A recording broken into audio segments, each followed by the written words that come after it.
Good day, everybody. I guess for most of you, good afternoon. Some of you, maybe good morning. It's nice to speak to you all today. Thank you for joining our webinar. Just some technical things up front. First of all, if you are all muted because we have quite a lot of attendees this morning, well, morning for us here, and we want to avoid background noise, so you are currently all muted.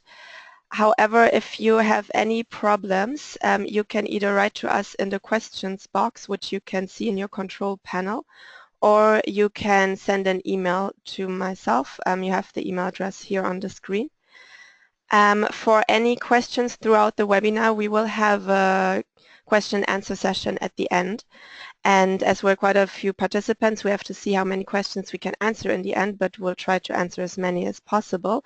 So we encourage you to type your questions throughout the webinar, or also raise your hand when we get to the Q&A session, and then we'll call you up and we will unmute you so you can speak. For any questions that we cannot answer and any frequent questions, we will answer them after the webinar via email. And also we would like to encourage you, if you have any comments on what we are saying already throughout, you can type it also in the questions pane. We will not be able to discuss the guidelines today because the scope of the webinar is more to give you an overview of the process and an introduction to the content, and then for you to read through the guidelines in the global consultation and provide us with your comments. However, any comments that you will type to us today, we will take them into consideration as part of the online consultation. And also to let you know that the webinar is being recorded and it's going to be put online afterwards, so you can go back and listen to any parts that you missed afterwards. And then I think we can start. So welcome everybody. We're really happy that you're with us today. Thank you for taking the time. And we look forward to walking you through our guidelines and receiving your comments. We can go to the next slide. I'm going to let you know who is on the line with me and introduce myself. So my name is Bettina Heller. I am working for UNEP. UNEP is co-leading the working group that developed the guidelines, so we will get to that in a second. With me, you can see here in the camera Jan-Christian Polania-Giese from Thema 1, who has been supporting the process, who will also be speaking to you later a bit more about the content of the guidelines. And in the middle here, we have Ian Fenn from Consumers International, who is a co-lead of the 10YFP Consumer Information Program. And what this program is will be told to you by him in a second. So if we can move to the next slide. I will hand you over to Ian, who will introduce the background or the context in which the guidelines have been developed. Great, thank you, Bettina. Hello, everyone. I'm going to talk just very briefly to give you a bit of context for what work that you'll hear about today is part of in a wider sense. So Bettina just mentioned the 10YFP, which is the UN's 10-year framework of programs on sustainable consumption and production. To give you a brief background to that, this is a series of programs on different themes known collectively as the 10-year framework of programs, or you'll hear the word 10YFP and you'll see its little icon pop up throughout the webinar, which is an output of Rio Plus 20 and is now part of the Sustainable Development Goals framework of targets and goals. Which is a set of programs and a bit of further work which works to accelerate the shift to sustainable consumption and production patterns across the world through looking at increasing resource efficiency and decoupling of economic growth by working on government policy, providing capacity building to organizations, institutions, civil society, mainly for developing countries, but also looking wider than that. And working as a platform to encourage information sharing and cooperation between many different actors, stakeholders, governments and private and civil society. Could you now go to the next slide, please? So the 10YFP, as I say, is made up of a series of programs, 6 programs, which work on specific themes under sustainable consumption and production.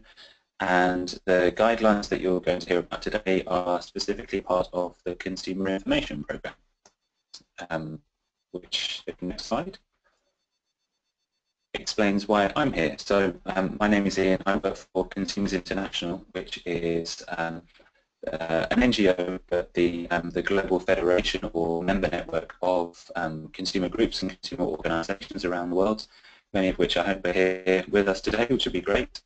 And we are one of the 3 co-lead institutions of the Consumer Information Programme under the 10YFB, so alongside the Ministries of Environment for Germany and Indonesia. This programme is supported and advised by a multi-stakeholder advisory committee of expert organisations from government, NGOs, the private sector and other intergovernmental and network organisations. And as part of the programme we have various other great organisations working on specific projects or leading working groups, or just using the platform that the programme provides to interact with each other, work, share information, learn from good practice, and develop other potential projects and collaboration, which we hope that through these guidelines and other pieces of work that all of you on this call will also be able to benefit from. The next slide, please. In very brief, short summary, the work of the programme works in 3 areas. Firstly, to try and improve the availability, the accessibility and quality of consumer information, which is where these guidelines, which you'll hear about today, come in, that area of work. We also work directly with and for business and government to try and improve what they're doing for consumers in the background and how they interact with consumers as well. And thirdly, to enhance communication to drive behavioural change. So thinking about how consumers behave, what can help them understand and work with sustainability a bit more, and directly working with consumer groups and consumers as well. Next slide, please.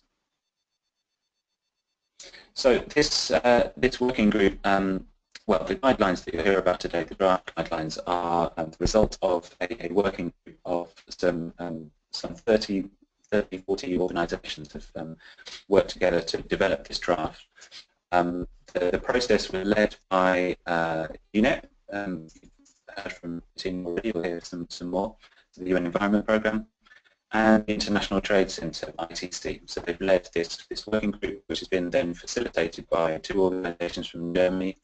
First, we give a German foundation called 100% Erneuerbare Stiftung, or 100% Renewable Foundation, and Thema One, a think do tank based in Berlin. So they've facilitated the process and helped draft the guidelines. And then members of the working group who have been very active in providing content, and doing some research, testing, and challenging the content, and which we hope you can do as well, as we'll discuss. A lot of organisations, again, from private sector, public sector, civil society, and some consumer-based organisations as well. Ian? Next slide, please. Ian? Mm-hmm. Can you? I'm gonna take over, I think, because we're facing some audio issues. Because I think the quality wasn't so good, so perhaps I hope it's better from my end. Let's see. That's always a bit of a gamble with the internet, but I'm going to try to go, so I'm going to cover your next 2 slides, but thanks very much for the overview. All right, so this is just to give you a short overview of the development process so that you see how we got where we are now and what's the next steps going forward. We started in early 2015 with a scoping exercise. So basically, I mean, why are we developing those guidelines? When the Consumer Information Program was established, there was also stakeholder consultation to see what issues could such a program address. And a lot of the issues that were named, such as greenwashing, then there's a bit of an uncoordinated proliferation of different consumer information tools. All of those issues, it was told that the solution could be to have an international set of guidelines so that there is a global consensus, and going forward that information tools would follow this consensus. So this is what we are doing here, and we started by a scoping exercise because of course we do not want to replicate, we want to build upon what is already existing, and we identified a number of existing guidance documents, relevant initiatives and stakeholders, which were then also contacted to be part of this exercise. And in June 2015, a working group was formed under the Consumer Information Program with a number of experts and stakeholders. And with this working group, we came to the current draft that we are at now. It was really an interactive process with the working group members providing feedback throughout, making recommendations, and it was very much built on, based on consensus building. And to date, we had 5 webinars and then also a face-to-face workshop earlier this year. If we can please go to the next slide. So this is where we're at now. Now we will publish the draft for the global online stakeholder consultation. And just to stress again that we really want comments, and we want to make this document applicable on the ground and over regions, over different stakeholder groups. So we will publish it early August on our website. You will get the link later in the PowerPoint. And you will also be informed, and then we would ask interested stakeholders to provide their comments on whether they think this document is applicable, where things could be changed, but we're also looking for any examples you could provide for case studies, etc. In the end of this year, we will put the guidelines towards the Consumer Information Program Multi-Stakeholder Advisory Committee for their endorsement, because going forward it will guide the work of the program, but of course we would also like it to become an international guidance reference document. And starting next year, we will have a pilot testing phase of the guidelines, and we are currently developing the concept for this pilot testing. It will be available later this year. Finally, under the Consumer Information Program, we are developing a one-stop web source, and we are planning to put the guidelines, of course, on this one-stop web source, but also to link to all the guidance documents that we have reviewed and that the guidelines are based on, so that there's really a one-stop where people can go to and then get linked to all the other relevant documents and look at them. Next slide, please. Okay, so now we're coming to the scope, and first about the objectives of the guidelines. So it is about improving consumer information for sustainable consumption through a set of international guidelines. As I said, what many stakeholders said is missing is an international consensus. There are quite a number of national or even regional initiatives, but nothing yet on the global level. So in order to do that, of course, we have developed quite high-level guidelines, high-level principles, because we want the guidelines to be applicable in all regions and for companies of all sizes. So we cannot be too prescriptive, too strict, but we try to be as prescriptive as possible while making sure that the guidelines are still applicable, because of course we do not want to develop a document that outlines the ideal case which nobody can meet. So to come to a solution, to have both, to have this making guidelines that people or companies, users, providers of information are able to meet while also encouraging leadership, we have come up with a two-way process that Jan Christian is going to talk about in a little while. So the objectives are both to set a minimum standard, but also to actively encourage leadership over time and constant improvement. We also think that the guidelines will be a good tool to address the Sustainable Development Goal number 12, which reads, ensure sustainable consumption and production patterns, as well as specifically target 12.8, which says by 2030 ensure that people everywhere have the relevant information and awareness for sustainable development and lifestyles in harmony with nature. We can go to the next slide, please. Okay, so who are we targeting? Who is our target audience? It's the providers of information as we could say, very widely. You have a few listed here, so it could be producers and retailers, governments, labeling organizations, procurement practitioners. So it's very much those that provide the information as well as those who we could call the watchdogs that control that the information that is provided is actually correct and based on a good and sound principles. And ultimately, of course, the guidelines will benefit the consumers because they will receive better information from the information providers. We are, of course, keeping in mind that consumers are communicators as well. And our definition of consumer is not only the individual person buying a product in the store, but also procurement practitioners, the workers at companies that buy products from other companies, etc. So it is very much business to business and business to consumer communication. If we can go to the next slide, please. So in terms of scope, okay, I already said that, but we're targeting the entire supply chain, so B2B and B2C communication. We are also looking at products which we define as goods and services, so we are not looking at organization level or brand level information, and actually our guidelines also say that the providers of information have to be careful in the way they provide the information so that the consumers do not confuse brand level with product information. But a bit more about this later from Jan Christian as well. And the guidelines also propose as the scope to take into account life cycle thinking to make sure that there is no burden shifting so that sustainability impacts are considered for every stage of the product's lifetime. And that means from design to end of life, which also means in terms of consumer choice that we talk about buying behavior, but also about use behavior and end-of-life decisions. So are the products recycled at the end?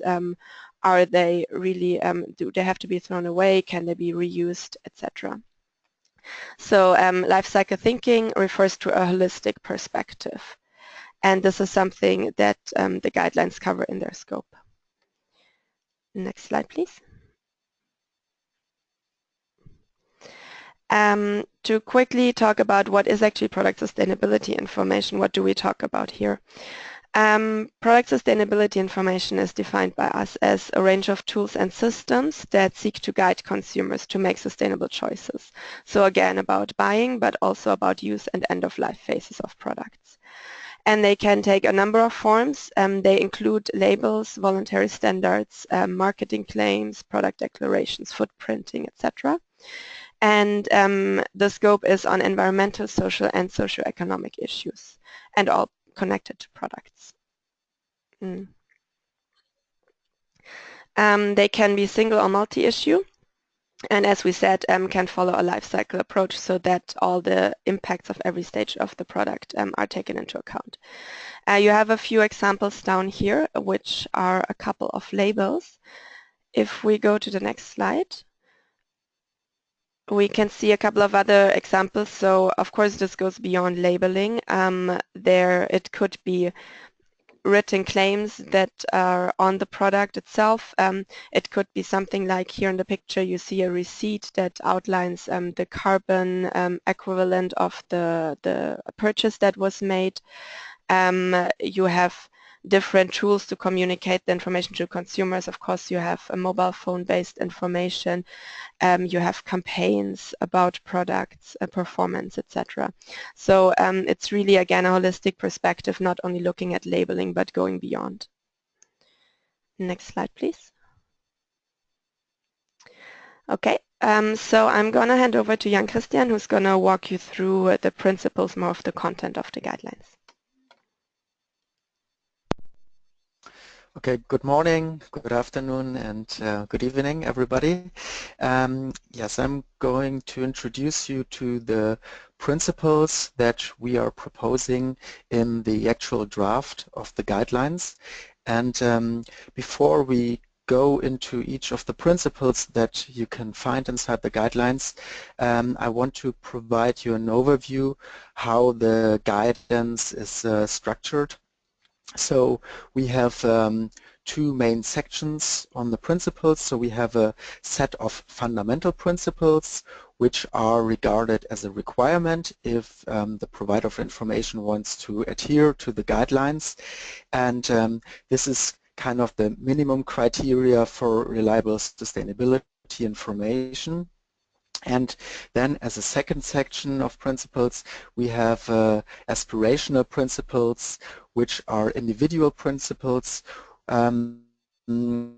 which go in the minimum, and they should inspire the providers of information to provide information that is actually even more useful for the consumer and even more reliable and can be regarded as a state-of-the-art or even like a good practice. I think this will become clearer within the next slide, but just to highlight again, the set of fundamental principles, those are 5 principles, they have to all be complied with, while the set of aspirational principles, there are no requirements, they are kind of recommendations. Yes, we haven't developed the principles from scratch within the working group. We looked at lots of the guidance that is available out there. Here on the slide you can see some examples, like we have looked at the Green Claims Guide from DEFRA, we have looked at the Challenge the Label guide from the ISEAL Alliance, which is an international association for sustainability standards. We have also looked at the work of the Global Eco-Labeling Network, and also we have looked at the ISO standards that fit to consumer information, and also of the recent publication from the multi-stakeholder group of environmental claims, which was initiated by the European Commission. And they have recently provided a guidance document that kind of complements the guidance and the directive for unfair commercial practices. In the draft, you can also find a more complete list of the guidance documents we've looked at. So now let's dive more into the principles that are proposed within the guidelines, and I will start with the fundamental principles. I will loosely connect them to a more practical example. So here you can see a product that has been labeled and that has been complemented with a more specifying claim. So the claim says this milk, this milk comes from farms that were certified against the Earth-Friendly Standard. The Earth-Friendly Standard is a fictitious example, so it doesn't exist, but it should serve as an example here. And as you can also see, there's a QR code below that would allow the consumer to get the information more directly with the help of a smartphone, for instance. The 5 fundamental principles that we propose should define the following things. So the claim, the sustainability claim, must be reliable, it must be relevant, it must be clear, it must be transparent, and it must be accessible to consumers and also to verifiers and those who evaluate the claim. So let's start with the principle of reliability. Each of the principles is has an introduction which is not so specific as the musts that will follow, so as the clear requirements that you need to fulfill, but it should serve as an introduction for persons who are not that familiar with these technical terms and who might but still be using the guidelines because, for instance, as a marketer, it might be helpful to get an introduction so you're generally aware what is meant, and then you can also then look to the next chapter and have already a bit more of the background knowledge. So for the principle of reliability, this would mean that we want the provider of the information to build its claim on a firm basis. So the message should match the evidence that you actually have, and the confirmation and the provider of information must look at that the method that underpins the sustainability claim is state-of-the-art, and it can actually used for consumer communication and is not used or was not designed for instance, internal communication. So when we look at the requirements, say that the sustainability claim must be accurate, it must be based on a generally accepted methodology in the relevant scientific fields, and there must be a consistency between the methods and the claim. The sustainability claim must be robust and earthy, and so there must be a way of how assures the claim. This is just an overview. So when you look at the draft guidelines, which will be available at the beginning of August, by the way, then you find more specific definitions of the principles. So this is just an introduction. The next principle that I would like to introduce is the principle of relevance. And this would mean, in more general words, that the provider of information should talk about major improvements and not the details. As Bettina already mentioned, lifecycle thinking is one of the guiding or parts of this guidelines as well. So we want that the provider of information looks at the whole life cycle while providing consumer information. The provider of information should highlight product innovations that really make a difference to the overall sustainability performance of the product. And the product must be better than the common practice, and this is also very important, legal requirements must be checked beforehand. So, for instance, when a product is exported to a country where or sold in a country where there are already legal requirements, then the provider of information must not take this already legal requirements and explain to the consumer that this is an innovation if it's already required by law. So in more formal words, that in the last example would mean that there must be a genuine and measurable benefit of the product, and it must exceed what is already required by law. And what we also want the provider of information to do is that he must talk about the relevant aspects of the product. So look at the sustainability hotspots and communicate those to the consumer, and not look at the details and not even highlight things that mask product performance areas where the product performance is even weak or poorly performing. We had a discussion in the working group whether to address single issue and claims in the guidelines, or kind of speak against it or prohibit it. And but we've decided to include single issue criteria within the scope of the guidance. So the guidance is also applicable for organizations which focus on a single claim, for instance, a carbon footprint. So instead of looking at, when we look at environmental sustainability, at environmental claims, then So a carbon footprint would also be applicable, as well as a methodology that looks at further environmental impact categories.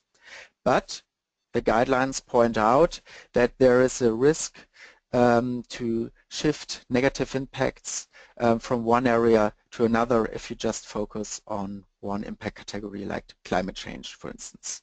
So the guidelines encourage the use of multi-criteria issue claims to avoid unanticipated or unexpected consequences. So the next principle is the principle of clarity, and the principle of clarity looks at the information value for the consumer. So the consumer information should be actually useful for the consumer, so that the consumer better understands its impact, and that simple guidance is provided to the consumer how he or she can improve their consumption behavior, and so also more in general words, broad general environmental and social benefit claims must be avoided, and yeah, also this is also valid for vague or ambiguous claims. So in terms of our requirements in the guidelines, we ask the provider of information to directly link the sustainability claim and the product, and secure a differentiation between the product and brand information. So it must be clear for the consumer to know that the information given is actually about the product that the person is purchasing and using and disposing. The information must be explicit and easy to understand, and the claim must be clearly stated that the limits of the claim. For instance, when the underlying methodology is a carbon footprint methodology, then the claim can only talk about the climate impact of the product, and it cannot communicate general environmental aspects or general environmental friendliness. And also we reference within the guidelines to other guidance documents which specifically define terms which are not recommended or even prohibited, like things like this product is environmental friendly or this product is sustainable, which is not clear for the consumer to understand. And yeah, in this case, specifically we could use the example like this milk was produced sustainably. In that case, that would be a claim that would be against the requirements of this guidelines, because this milk is the standard is only looking at the environmental aspects of the milk production or the milk product. So now let's look at the next principle, which is the principle of transparency, and this means that the consumers' appetite, consumers should be able to evaluate the information that is provided to them.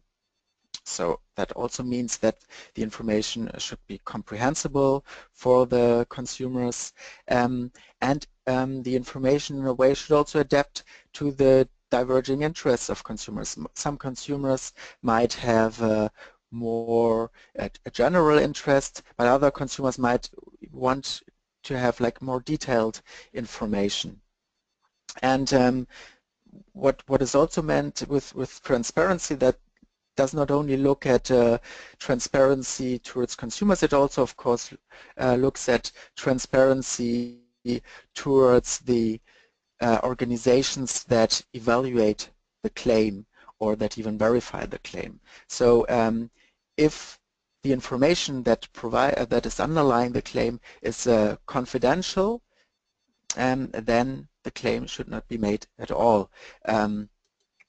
I will explain this with the requirements. So to make this more clear, so information which is subject to confidentiality must be accessible to competent bodies. So that does not mean that all the confidential information has to be published, so that all the information has to be published to the general public. No, in that case, this looks at the information that must be provided so the claim can be verified by the competent bodies. And this is also further defined in the guidance, because we know that this is kind of a tricky issue to look at what is essential. But for the consumer, it must be visible who and how the sustainability claim was developed. So there must be a way of traceability of the sustainability claim. And also, what is a requirement is that the methods and the data sources and the assumptions or professional judgments or value choices must be made transparent. And in that case, this also might be something that is a requirement that is specifically looking at the organizations that evaluate the claim. But it can also be for the consumer as well. So the last of the 5 fundamental principles is the principle of accessibility, and this looks at where and when the sustainability claim must be available and also how. So of course, like as you see in the example, like when the claim is looking to be helping the consumer during his or her purchase decisions, then of course the claim and the information of the claim must be available at the point of sale on the package, so there's a proximity to the product itself, and there must be different ways of communicating with the consumers so that there are no tech. That means that yes, any barriers should be avoided. For instance, for people who don't use or don't have a smartphone during the purchase situation, then it must also be possible for the consumer to get the information or the access to the information in a different way. So in other words, like the information should come to the consumer where he needs it, and it must not be a hurdle for them. So in terms of requirements, like the sustainability claim, it must be clearly, readily accessible during purchase, but also during use if the sustainability claim is looking to provide guidance during the use phase. Like milk is not such a good example for looking at the use phase. More maybe it should address the consumer during the disposal, for instance. But when we look at a different example as, for instance, washing detergents, then the consumer information should be provided during the time when the consumer needs it, so directly on the package, so consumers know that they should use lower washing temperatures, for instance. But before, I don't want to go more into the details of those fundamental principles, and now give you an overview on the aspirational principles. So as I said in the beginning, and I think this is really important, so I'm repeating it again, like the 5 fundamental principles must be applied as a set, so those are the requirements, while the aspirational principles are recommendations, so the provider of information can select 1, 2, 3, or all 5 of them.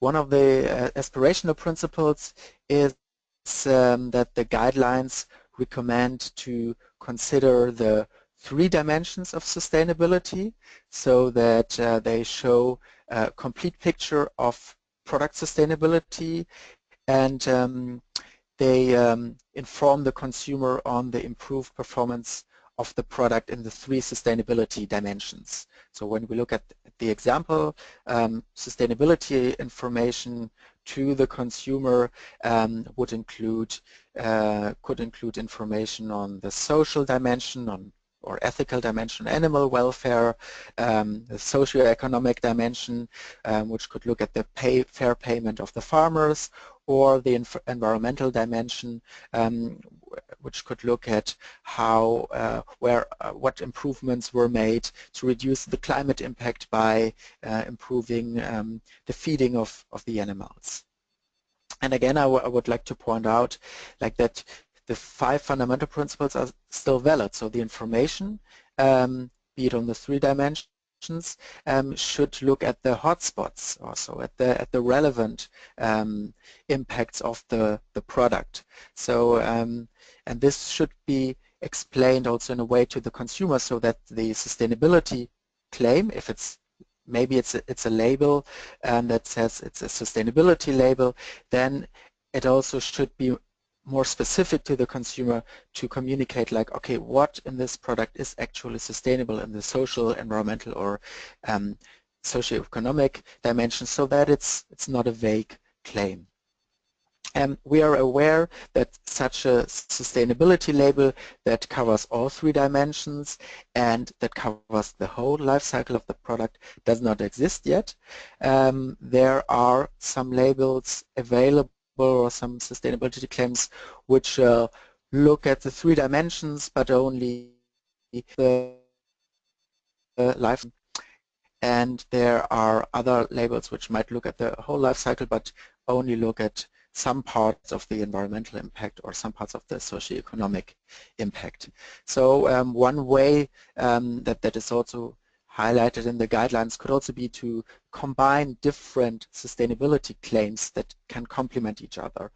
In the coffee sector, such an example would be to combine an organic label with a fair trade label. So now let's look at another of the principles of the aspirational principles. And this principle actually supports the provider of information on the decision how and if product comparisons. So we actually raise the question, like, do products comparison actually help the consumers? So there are examples where they actually can do this, and there are other examples where it's not so easy to help consumers with product comparisons during the purchase decision, or also maybe then also afterwards during the use phase of the product. So the guidelines recommend to only use where it actually helps the consumer to make more sustainable choices, and the guidelines explicitly highlight that there are very specific rules required to do a reliable product comparison, and you need very strict and objective rules to do that, and these guidelines, they will not be able to define those rules. So what we do in the guidelines is that we reference processes or methodologies which might be the basis to do a product comparison. To give you an example, like for environmental impacts, the ISO 14040 describes the rules or the requirements which are necessary to do a comparative assertion. Or also the PEF, the Product Environmental Footprint pilot project by the European Commission, also looks at this, and this is also one of the main parts of this initiative, is to look, okay, how can comparable product information be developed and also provided to consumers. But this is still in a pilot phase, so this is a tricky issue which we cannot solve in these guidelines. Another aspirational principle what is included in the guidelines is the principle to encourage behavior change and longer-term impacts with the product sustainability information. So the sustainability claim should not only inform the consumer, it should also encourage the consumer to take action during purchase, use and disposal of products. So looking at, for instance, at the use of the product, the consumer should be assisted to know what to do better or what to do different to reduce, for instance, the environmental impact of the consumption of the product. And yeah, to maintain this dialogue with the consumer, the provider of information should also implement processes that secure like a longer-term relation with consumers. So let consumer dialogue with the consumer, monitoring the impact of the sustainability claim. Does the information that is provided, for instance, as you look at the example of milk, like would a definition of the main problem help the consumer to reduce the food waste problem, for instance, or not. So this should also be monitored, and then there should be an iterative process. So yeah, it should be a long-term process and not just one time information of the consumer. What we also propose in the guidelines is to use a systematic approach when providing the sustainability information to consumers. So consumers should be addressed in different situations, different communication vehicles should be used, a creative way of talking or interacting with the consumer should also be applied, and which could inspire consumers how they can act more sustainable. And this is also a recommendation, again, is like the consumer should not be should not be bored. It should, yeah, maybe it should even be entertained with the sustainability information so that it's more accessible for the consumer. And now, as you see, I used the word accessible, which is already a part of the fundamental principles. So this means that the principles that we propose here, they kind of overlap and they kind of support each other. And of course, the aspirational principles in some way are only highlighting or emphasizing aspects which are already mentioned in the fundamental principles. The last of the principles looks at the collaborative approach which the guidelines recommends for the development of the sustainability claim. So that means to involve a wider group to jointly develop the basis of the individual sustainability claims, and also includes phase already in practice when it's already used, so that there is a way of communicating with consumers and collaborate also with consumers and other organizations to further improve the effectiveness of the sustainability claim. So now I'm handing over back to Bettina, and she will explain you the global online stakeholder consultation. Thank you, Jan-Christian, and thanks for walking us through the principles. So this is going to be quite quick, just to give you an overview about what's happening over the next 2.5 months. So if we can go to the next slide. We will have a global online stakeholder consultation. As we said, this webinar was to introduce you to the guidelines so that you can then participate in the consultation, have a more detailed look at the draft. It will be out early August and go until mid-October. And we will offer two approaches because we know that time is limited. So you can either participate in what we call level 1, which will be a catalog of basic questions that we will ask in order to see how useful you would find the guidelines and to highlight some of the issues where we know it's going to be important for us to get feedback because it was much discussed issues. And then for those of you who would be a bit more involved and give more detailed comments, we will upload a sheet that you can download with more detailed space for detailed comments. So then you can really comment on all of the principles and also give us recommendations for anything else we could consider in the principles, any other documents we might want to screen, or any case studies, any examples you would like to share from your sector or your region. That would also be much appreciated. If we can go to the next slide. Thank you.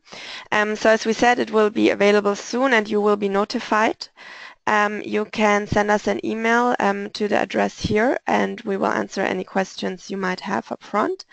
The consultation will be posted on our website, and there you have this really long link, but don't worry about writing it down. First of all, we will circulate the PowerPoint after the webinar, and we will also send you the link so you can just click on it. And do not feel you have to check the website 10 times a day because we will notify you once the consultation is out. So I think we can move to the questions and answers section.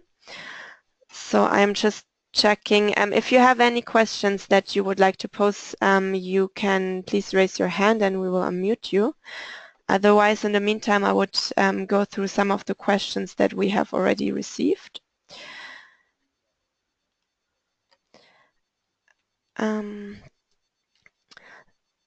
So one question that we had before from, and I apologize if I mispronounce any names, from Jasmin Dorfstetter was about how ambitious we can be. So she said, is it really thought too far to define not yet reachable ideas of sustainable products that maybe can be reached in 2050 to have a clear target towards what we are aiming? And she said that we already have clear goals, for instance, for climate change. So we could also have clear goals here. So Yasmin, I hope that it became a bit clearer now when we went through the principles, but this is actually, we are also trying to set up ambitious goals with the aspirational principles. And also the fundamental principles are of course not that easy to meet. So as you have to meet all of them, this is already quite ambitious in itself. Also the guidelines of course are more meant to be sort of a manual, a guidance tool that the providers of information can use in order to form their claims and to provide their sustainability information. So it is of course also about promoting leadership and being ambitious, but the main goal was not to set up goals to meet in a few years, but to really have a document that can be used very practical in order to establish claims. I hope that answered the question, but if not, please raise your hand and I will call you up and you can further explain. I see no other hands raised, so let me see other questions. So Sanit I'm very sorry, Vijaratne asked that very little information can be included on a product pack, and if we have any ideas of what we would consider acceptable communication for a product.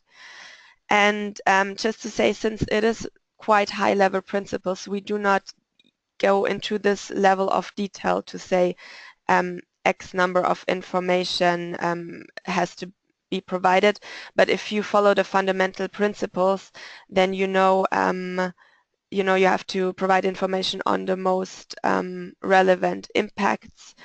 You have to provide information in a way that is clear. So this is what guides you, and we are aware that of course for certain products it's difficult to put information on pack because package size is limited. So this is also why you have the opportunity to communicate through multiple different ways. So you could also put information on a website, or you could put a barcode that can be screened and where more information can then be provided via mobile phone apps.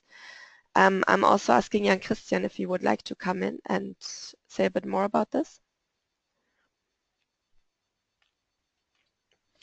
No, I think, Bettina, you mentioned the most important aspect is that the principle of clarity, for instance, would ask the provider of information to provide your information that in itself is communicating in a clear way, and it should not kind of mislead consumers, because I remember that we also had the discussions like, but is there a limit of labels that you can put on a product itself, which would kind of overwhelm the consumer or would confuse the consumer. So with the guidelines can only help to guide, to keep the information simple and understandable in a way, but we are aware, and the guidelines, the sound of the guidelines also, or the tone of the guidelines is also set in a way that there is a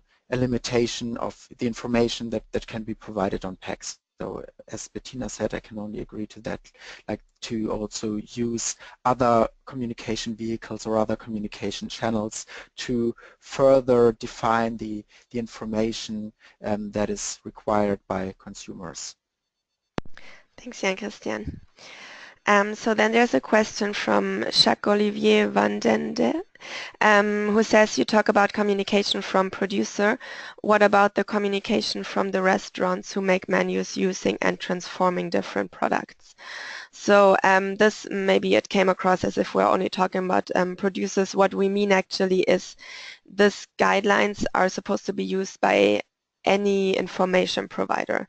So it could, of course, also it could be a hotel, it could be a restaurant, any entity or any person who provides information to consumers about the sustainability performance of a product. So this could also include restaurants. Then there's a question from Joachim Kremer about the harmonization of labels, whether we will have any activities to harmonize labels, since there are so many of them and consumers are puzzled.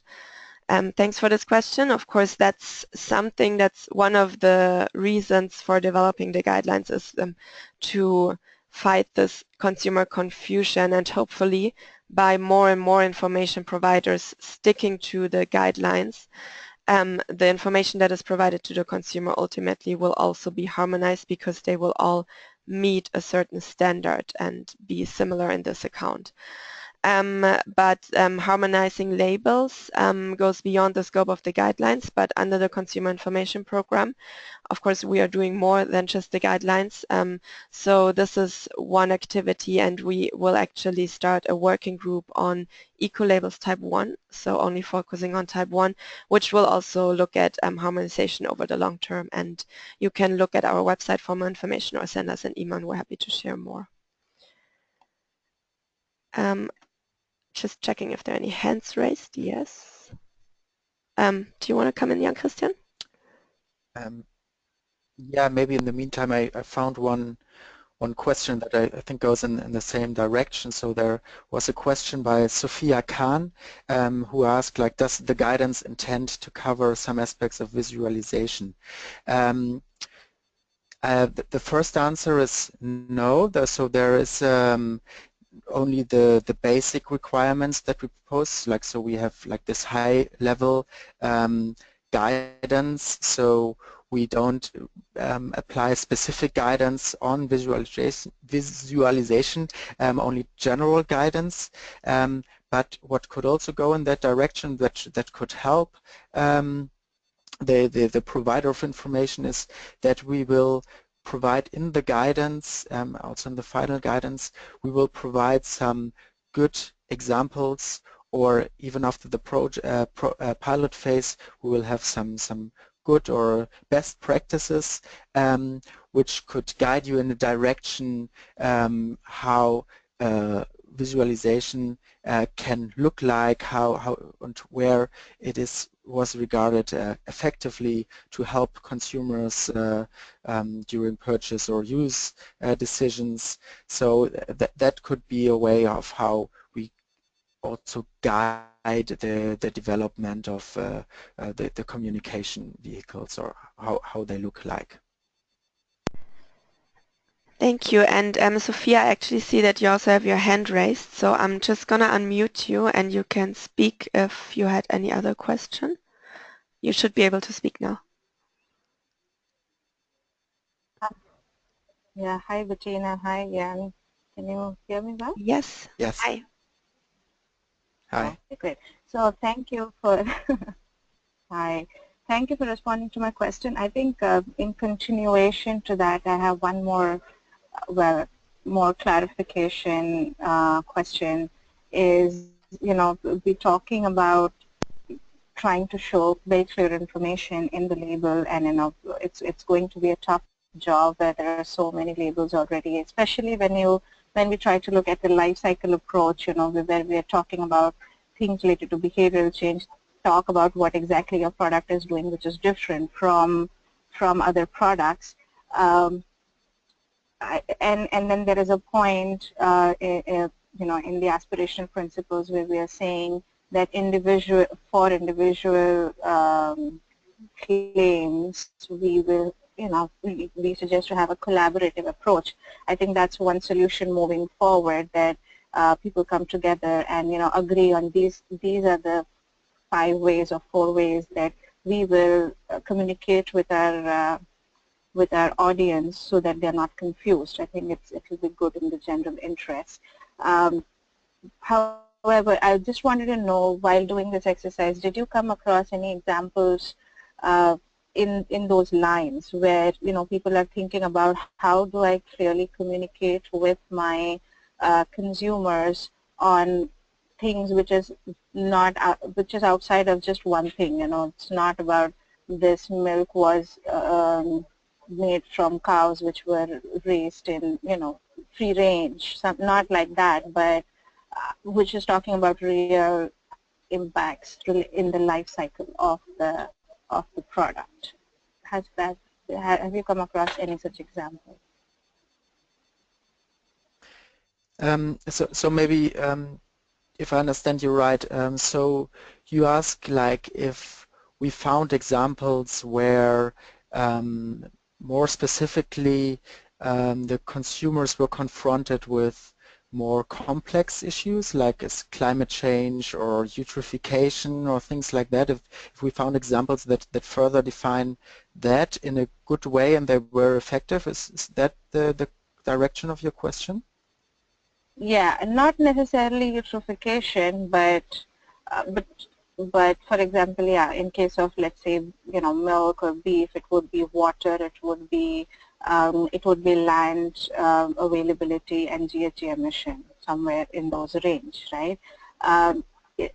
There is no label which talks about it specifically. Is there, you know, there are certification, and as a consumer I might not know what that certification means. So that's then there is the need to encourage your consumer to understand what a label means, and that is where most of the confusion lies. At the moment, there are all these certifications that the consumer does not understand.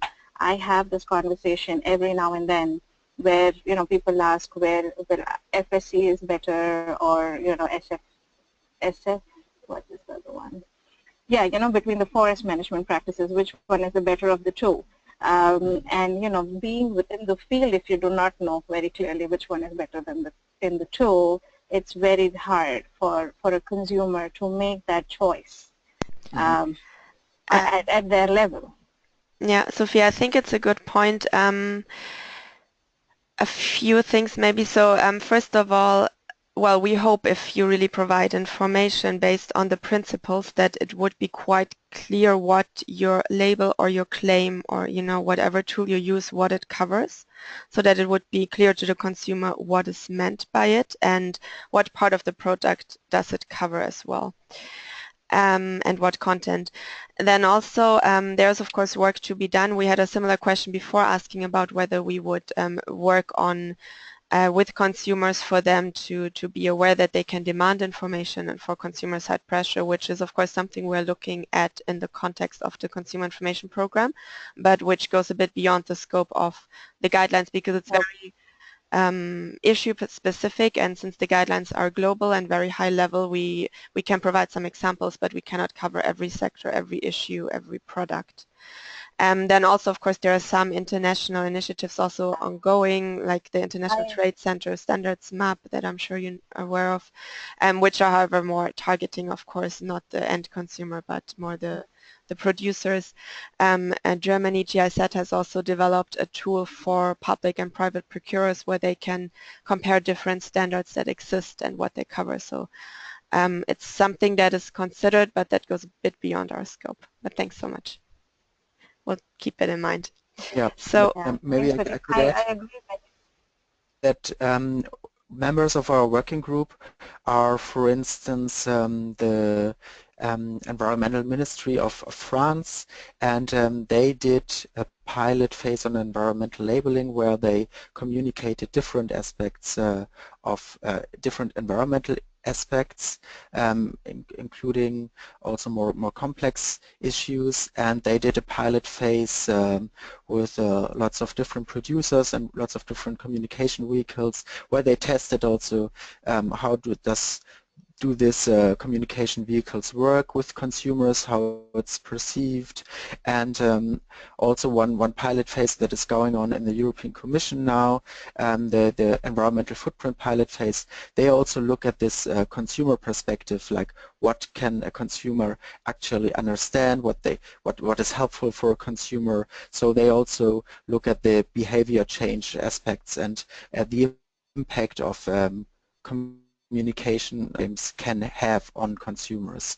And also from the European Commission, from DG Just and DG Environment, we have members in the working group. Okay, thanks. Thank you. I think I agree with you that it doesn't fall in the scope of this. Can you still hear me? Yeah, we can hear you. Sorry, I'm a bit conscious of time. No, I just wanted to say that I agree that it maybe falls outside the perspective of this particular guidance. I just wanted to know in future are these some of the things that we're keeping in mind, and if there is anything happening that you know of, that's all. Absolutely, and also thank you so much.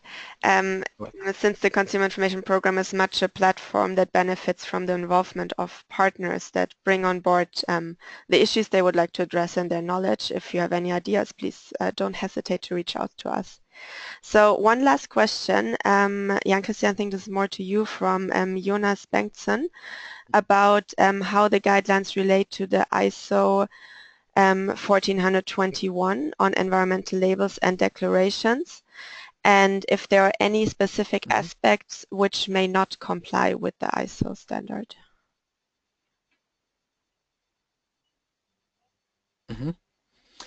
So we looked at the ISO 1420 series, so that look at an eco-labeling, and we might some of the terms, so we might use different terminology, but we didn't recommend or require anything that would speak against eco-labels or also type 2 labels.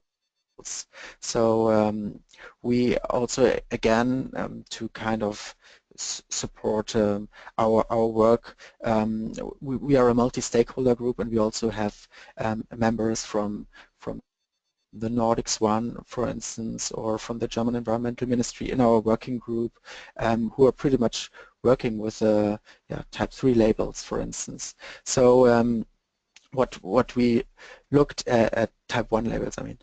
So we tried to look at different guidance that is available and that is relevant, that is actually, and we tried to not propose something in the guidelines that would speak against those guidance. Of course, like the ISO 14 or 20 series, they are in some ways far more specific than our guidance is, but the basic requirements that we recommend do not speak against those guidance. Thank you. So I'm aware that we haven't answered all of the questions. However, as I said before, we will have a look, and those that are frequently asked, we're going to answer them after the webinar in written form. Just a bit conscious because we're running beyond time. And also just to let you know again, please do not hesitate to send us an email to follow up, and we're happy to discuss further. And we hope that many of you will participate in the global consultation. Thank you so much for taking the time today to participate, and then we will talk to you soon. Thank you so much. Bye. Have a nice evening, day, and afternoon. Bye-bye. Bye.